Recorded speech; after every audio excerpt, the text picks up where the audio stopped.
प्रिय दर्शकों, योग समाधि ये एक ऐसे विषय हैं जिस पर समय समय पर चर्चाएं होती रही हैं। आप में से भी अधिकतर लोग इससे परिचित हैं और इस मार्ग पर चलने का प्रयास भी करते हो। लेकिन क्या आप लोगों ने कभी ये सोचा, योग वास्तव में है क्या? अभी तक आप लोगों को यही लगता है कि योग भगवत गीता से आया है या फिर योग दर्शन, सांख्य दर्शन जैसे ग्रंथों से आया होगा। लेकिन क्या आप लोगों ने कभी ये जानने का प्रयास किया, योग की उत्पत्ति हुई कहाँ से है? जीवात्माओं का मोक्ष होता है, उन्हें अष्टांग योग के मार्ग पर बढ़ना चाहिए, ये सबसे पहले कैसे पता लगा होगा? और जो योग आज संसार में प्रचलित है, मैं किसी सामान्य योग की बात नहीं कर रहा हूँ, किसी पाखंड की, बल्कि भगवत गीता की बात कर रहा हूँ, योग दर्शन की, जिनको आज के समय में योग का सबसे महत्वपूर्ण ग्रंथ माना जाता है। क्या वास्तव में ये योग के सबसे महत्वपूर्ण ग्रंथ हैं? निश्चित रूप से योग के मार्ग पर आगे बढ़ने के लिए ये ग्रंथ एक आधार हैं, बेस हैं। लेकिन ये वास्तविकता बिल्कुल भी नहीं है। योग की उत्पत्ति होती है वेदों से। वेदों का जो आधिदैविक अर्थ है, वैज्ञानिक अर्थ है, जब हम उसको समझेंगे तो वहाँ से योग की उत्पत्ति होती है। योग दर्शन ऋग्वेद से आया है, ऋग्वेद से खोजा गया है। मेरा विश्वास कीजिए, ये जो आप लोग भगवत गीता में पढ़ते हो कि श्री कृष्ण कहते हैं कि चातुर्वर्णा मया श्रेष्ठम, मेरे द्वारा चार वर्ण बनाए गए, सृष्टि उत्पन्न की गई, इन सब श्लोकों को आप लोगों ने कभी समझ ही नहीं पाया। उन्होंने कहा कि असुरों की उत्पत्ति भी ईश्वर ने की। फिर वहाँ पर योग की, जीवात्मा की, मोक्ष की, ईश्वर की अनेक व्याख्याएं उन्होंने की। इसी योग दर्शन के पहले श्लोक योगश्चित्ते वृत्ति निरोधा, इसका अर्थ गलत समझ लेने से आगे के सारे श्लोक इस पर ही डिपेंड हैं, इसके लिए ही लक्षित करके बनाए गए हैं। तो इसको गलत समझ लेने से आगे के सारे श्लोकों को हम गलत तरीके से समझ लेते हैं और योग के मार्ग पर गलत तरीके से आगे बढ़ते हैं। वैसे योग दर्शन जैसे ग्रंथों के भी अर्थ को निकालकर दूसरों को समझाना अलग विषय है, लेकिन उसकी वैज्ञानिकता को, उसकी सूक्ष्मता को समझना अलग विषय है। तो आज कहीं भी योग दर्शन जैसे ग्रंथों को समझा ही नहीं गया। यहीं पहले दूसरे श्लोक से गलती होने की वजह से आगे जितने भी श्लोक हैं वो सब गलत समझ लिए जाते हैं। तो इस वीडियो में इन सब की चर्चा की जाएगी। अभी मैं जब इस वीडियो में भगवत गीता के 2-3 श्लोकों के अर्थ बताऊंगा तो आप लोगों को भगवान श्री कृष्ण का एक नया चरित्र आपके सामने आएगा। आपको अनुभव होने लगेगा उनकी वैज्ञानिकता का, योग का स्तर क्या था, वे कहाँ तक पढ़े थे, क्या क्या जानते थे, वो कितने बड़े वैज्ञानिक थे, योगी थे। साथ ही आप लोगों को इस वीडियो में एक विशेष जानकारी ये भी मिलेगी, भगवान श्री राम के समय योग दर्शन उपलब्ध नहीं था। महाराजा इक्ष्वाकु के समक्ष योग दर्शन का ये ग्रंथ उपलब्ध नहीं था। ये तो महाभारत काल के समय के ग्रंथ हैं।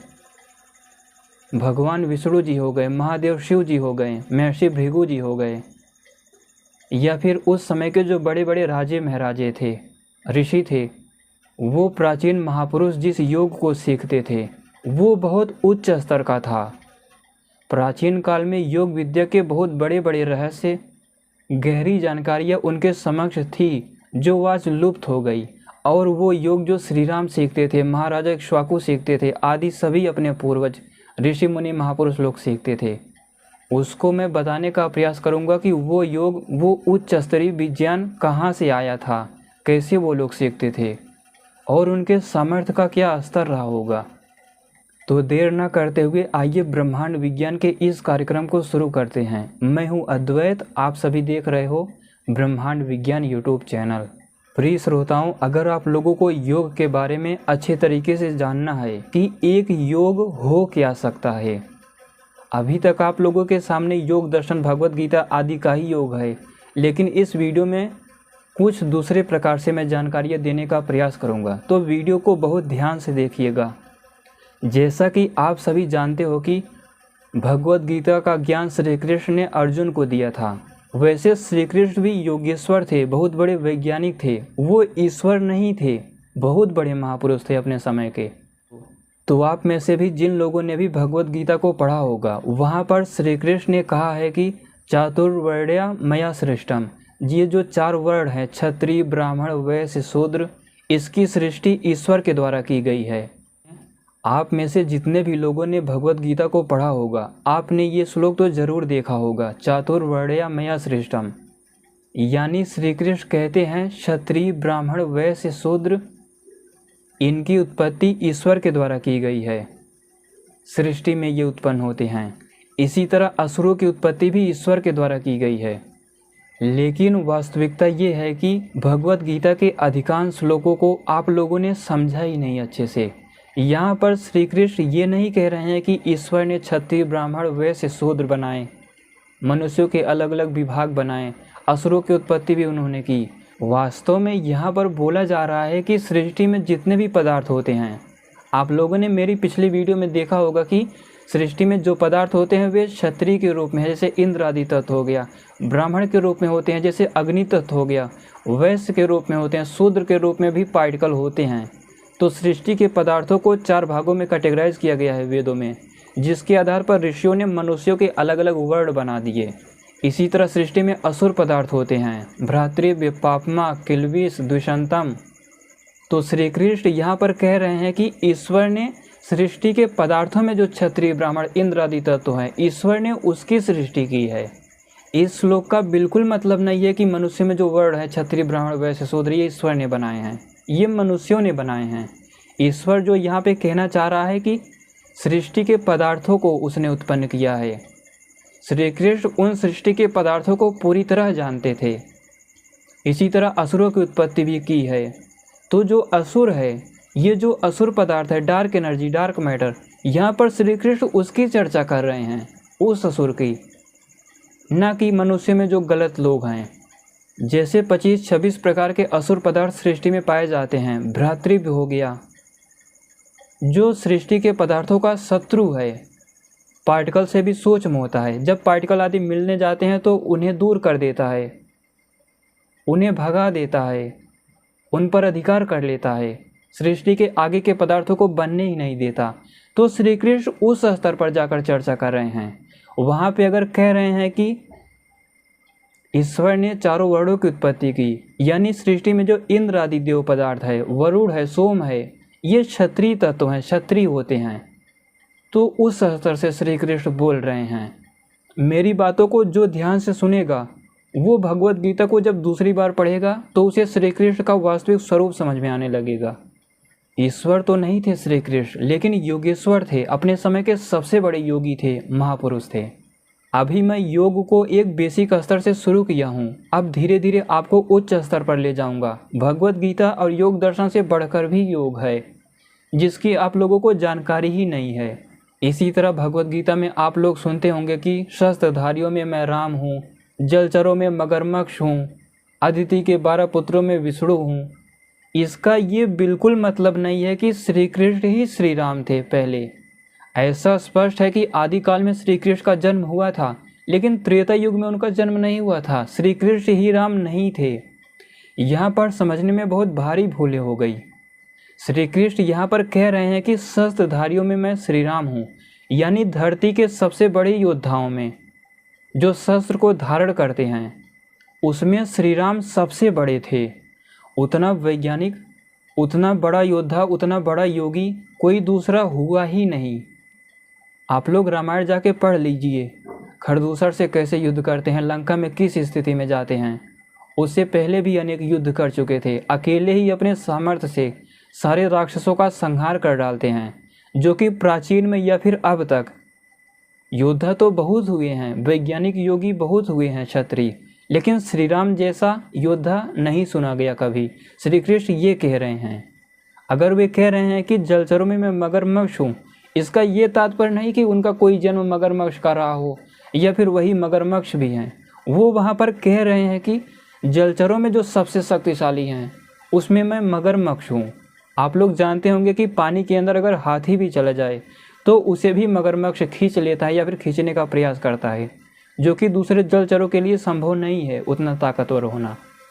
तो इस तरह जब आप लोग सृष्टि विज्ञान के जरिए भगवत गीता को समझने का प्रयास करोगे तो आपको खुद ही लगने लगेगा कि वास्तविकता कुछ और ही है और जो श्लोकों का अर्थ निकाला जा रहा है वो कुछ और ही है।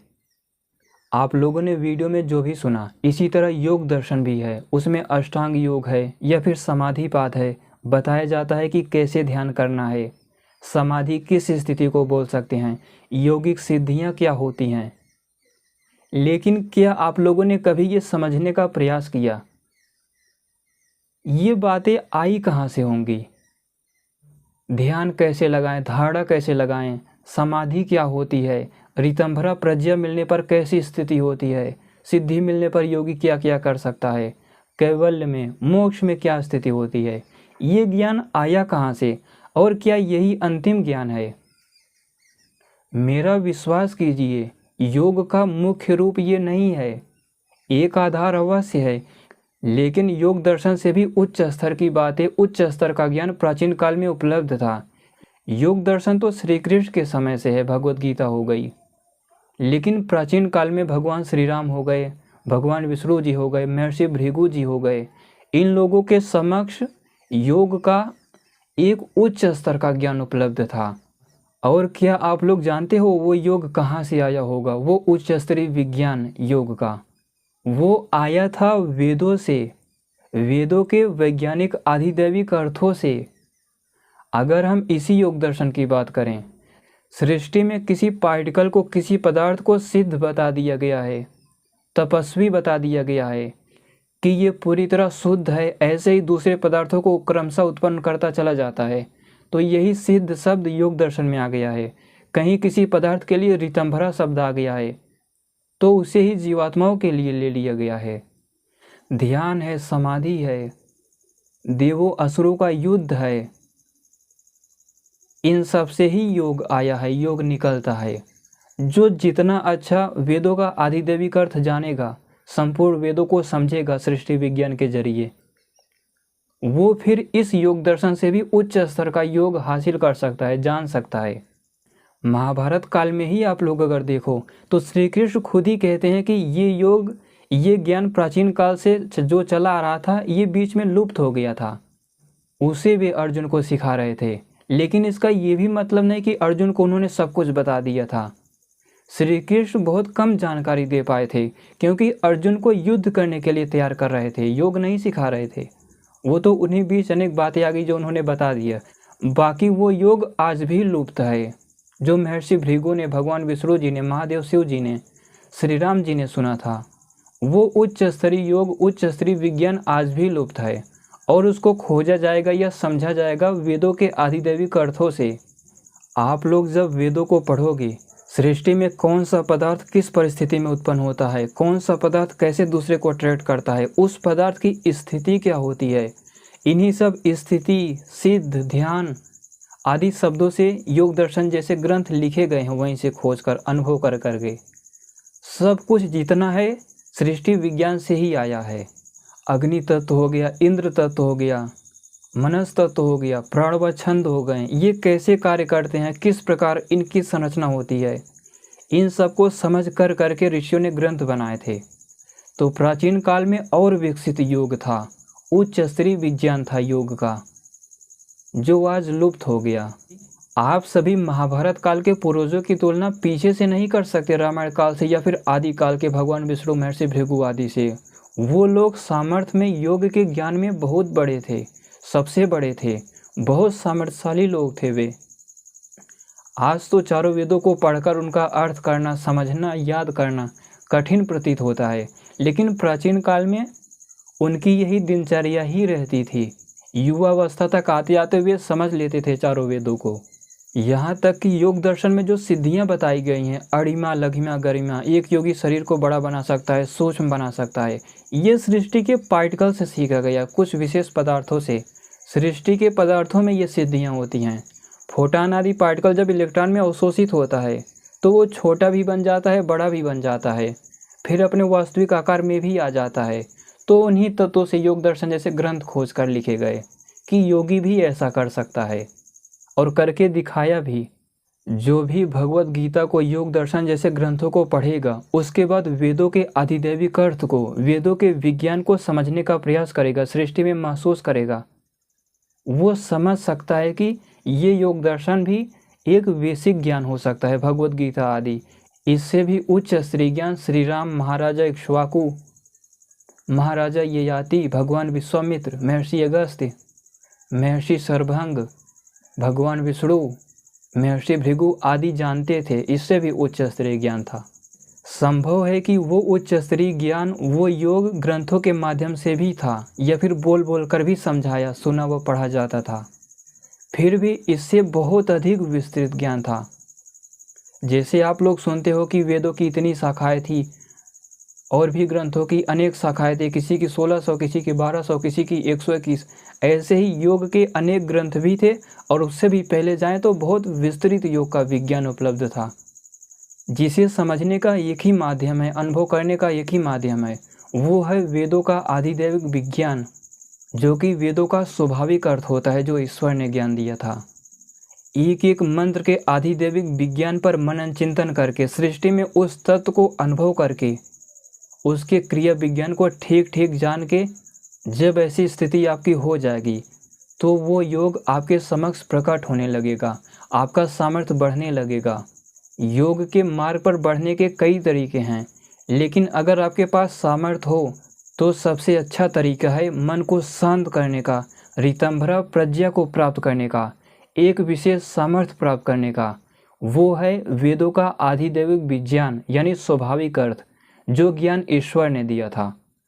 उसको जितना जितना हम समझते जाएंगे उतना सामर्थ्य बढ़ेगा, जितना किसी दूसरे प्रकार से संभव ही नहीं है। भगवान श्री राम, श्री कृष्ण, महाराजा इक्ष्वाकु, जितने भी ऋषि थे, महर्षि थे, योगी थे, राजर्षि थे, इन लोगों के समक्ष हम लोग कुछ भी नहीं हैं उनके सामने। यहाँ तक कि आज अगर इस स्थिति को, इन चारों वेदों के ज्ञान को समझा जाता है, समझ के आगे बढ़ा जाता है, तब तो आप अनुमान लगा पाओगे कि वे कैसे रहे होंगे, सामर्थ्य क्या था, उनमें कितना बल था, योग्यता क्या थी। फिर उससे भी आगे बढ़ते हुए, अभ्यास करते हुए, योग के मार्ग पर बढ़ते हुए आप वहाँ तक पहुँच सकते हो। प्रिय दर्शकों, आप सभी योग को सामान्य बिल्कुल मत लीजिए, और ज़रूरी नहीं कि जो विज्ञान आज उपलब्ध हो यही संपूर्ण हो। इस वीडियो में मैंने इसकी बिल्कुल चर्चा नहीं की कि जो लोग कहते हैं कि सिर पर उंगली रख के मोक्ष प्राप्त करा देते हैं, कहीं पर स्नान करा के, ये सब मैं चर्चा ही नहीं कर रहा हूँ। मैं बात कर रहा हूँ योग दर्शन की, भगवत गीता जैसे ग्रंथों की। इससे भी उच्च स्तरीय ज्ञान उपलब्ध था पहले। यहाँ तक कि योग केवल इन्हीं दो ग्रंथों में नहीं है, योग आपको महाभारत में भी मिलेगा। महाभारत के अंतिम 2 खंडों में शांति पर्व, और उसके बाद उसमें बहुत विस्तृत योग है, जो ऋषियों की आपस में चर्चाएं हुई हैं। प्राचीन महापुरुष जिस योग को जानते थे उसका कुछ खुलासा भी है महाभारत के अंतिम खंडों में, बस उसे समझने की ज़रूरत है। महर्षि भृगु का विज्ञान, जो आपस में बृहस्पति ऋषि से चर्चा कर रहे हैं, महादेव शिव जी का विज्ञान, इसमें कुछ खुलासा भी किया गया है कि प्राचीन महापुरुषों के पास कैसा उच्च स्तरीय विज्ञान रहा होगा। मोक्ष का, मुक्ति का, योग का बिल्कुल स्पष्ट यही सिद्धांत है। इसी मार्ग पर आपको आगे बढ़ना होगा। वैसे वेदों के कई प्रकार के अर्थ होते हैं, आध्यात्मिक, आधि भौतिक, लेकिन इनको भी समझने के लिए जब आप आधि दैविक को समझ लोगे तो इनको भी बड़े आराम से समझ सकते हो, अन्यथा आप लोग आध्यात्मिक अर्थ में भी भटक सकते हो। आज वर्तमान समय में विज्ञान के जितने भी फील्ड्स हैं, जितने भी क्षेत्र हैं, वैदिक विज्ञान के समक्ष ये कुछ भी नहीं है। और वैदिक विज्ञान में जब आध्यात्म, योग, ये सब जुड़ जाता है तो एक अलग प्रकार की स्थिति होती है। लेकिन यही मार्ग है जिस पर चलकर ऐसा संभव है। रही बात उस योग की, उस उच्च स्तरीय विज्ञान की, तो किस मंत्र में कैसा विज्ञान है, सृष्टि पर कैसा प्रभाव है, वो सब समझने के लिए और भी वीडियोज आगे आएंगी। इस वीडियो में मैं केवल इशारा करना चाहता था, योग केवल यही नहीं है जो आप लोग समझते हो कि योग दर्शन हो गया। हालांकि आज यहाँ तक भी पहुँचना कठिन हो जा रहा है। लोग व्यायाम को ही योग बोल देते हैं, कुछ प्राणायाम कर लेते हैं, सूर्य नमस्कार कर लेते हैं, योग दिवस मना लिया जाता है। तो मैं कैसे आप लोगों को ये समझाऊं कि योग दर्शन जैसे ग्रंथ को पहले पढ़ो, उसे समझो, भगवत गीता को पढ़ो, महाभारत में जो योग है उसे समझो, उसके बाद भी उससे भी ऊपर योग है जो वेदों से आएगा, चारों वेदों से। और वही योग प्राचीन महापुरुष लोग जानते थे, खोजते थे। तो मुझे लगता है कि श्री कृष्ण ने भी भगवत गीता में जो बताया है कि क्षत्रिय, ब्राह्मण, वैश्य, शूद्र या असुरों की उत्पत्ति ईश्वर ने की है, वहाँ पर वो सृष्टि के तत्वों की बात कर रहे हैं, न कि मनुष्य में जो वर्ण हैं।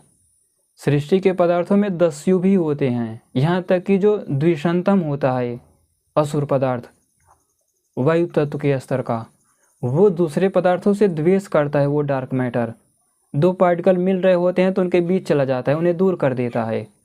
वायु तत्व से अग्नि यानी पार्टिकल उत्पन्न हो रहे होते हैं तो वहाँ वो बीच में चला जाता है, सूक्ष्म होता है। इसीलिए ऐसे भी पदार्थ होते हैं जो पाप करते हैं, पुण्य करते हैं, तो उन्हीं को खोज खोज करके, उन्हीं को सीख सीख करके योग दर्शन जैसे ग्रंथ लिखे गए हैं।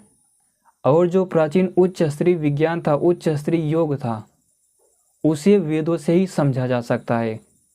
हालांकि उससे पहले योग दर्शन जैसे ग्रंथों को समझना होगा, उसके बाद वो वेदों से, चारों वेदों के आदिदैविक अर्थों से समझा जा सकता है बहुत अच्छे से। मुझे लगता है कि योग की एक नई जानकारी आप लोगों को मिली होगी। यही था आज का कार्यक्रम। वीडियो को पूरा देखने के लिए धन्यवाद।